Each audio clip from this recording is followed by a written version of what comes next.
Tell us about your childhood. Like, what was that like? My childhood? In Pennsylvania? No, I grew up in New York, White You grew up in Plains. New York? I thought you grew up in Pennsylvania. No, I was born in Pennsylvania. Okay.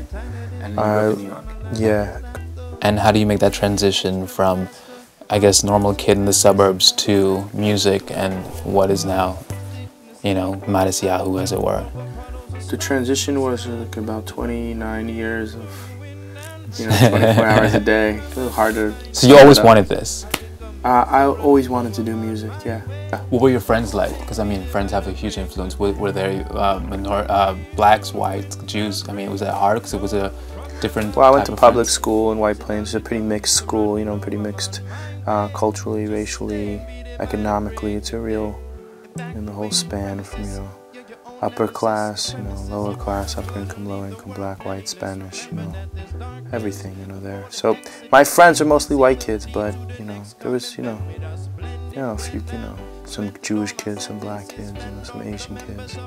It was a mix, but I also was kind of like going in between groups, I was like hanging out with the hippies at one point. There wasn't so many hippies anymore at that point. It was like, kind of found each other, there'd be like a couple in Connecticut, a couple in Jersey. We'd get together and go see concerts or whatever, so I had a kind of a mixture of different friends, Does your music or I guess the accessories that come along with it, does that kind of conflict with your religious beliefs at all?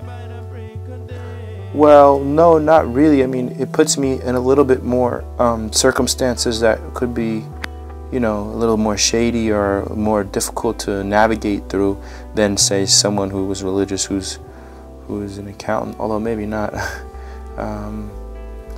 But everyone has their challenges, everyone has their situations and their challenges, and I certainly have mine, Do you have any vices? I do, yeah. And what's that? Well, I stay away from them. I'm pretty much sober, because I need to be, that So you don't have any vices? Well, I do have vices, but I don't partake in them. So you don't have any vices? Well, yeah. There I guess not. What's the one? Now. Do you have any indulgent in anything that you indulge in at all? Not necessarily a bad thing, but something that you absolutely is obsessed with. I don't have a TV. You don't have a TV? No. Because my next question would be, what do you watch? So. I don't really watch anything. I mean, I watch stuff that gets recommended to me. 30 Rock? I haven't seen it ever. Oh, it's amazing. Is that good? Oh, it's unbelievable. Yeah.